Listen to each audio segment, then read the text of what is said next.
So I had a hard time finding a good video on YouTube on these 100 XRs by Leer.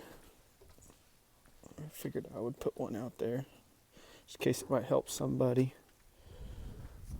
Just kind of going over my truck setup real quick. I have the Bilsteins on the front and on the back. Front set to 2.1. The back now is slightly lower than the front because of the weight of this. So I'm going to have to add a 2.5-inch spacer to the back. It comes with an 1.25 inches on the stock spacer, so it'll be about 1.25 inches higher. The rake should be about, I don't know, 1/2 inch higher in the back once I get that set up, so it should look pretty good. Okay, so on the side, I have the windoor.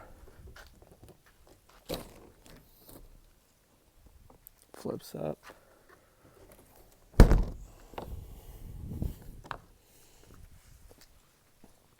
On the other side, I have the vented slide. This is what comes stock.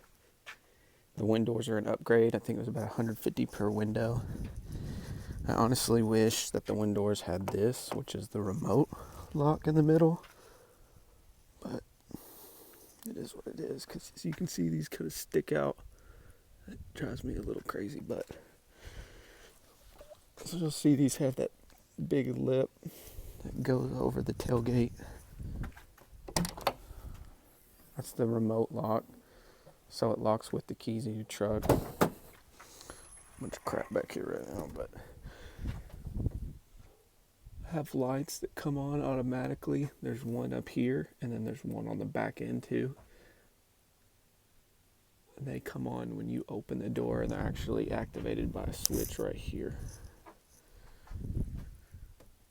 This window, this whole window right here that separates the camper shell and the cab of the truck, folds down, so you're able to clean the truck window and the camper shell window. So if it gets dirty in between the two, it's also a sliding window that slides this way, so you can access stuff from the camper shell inside of your truck.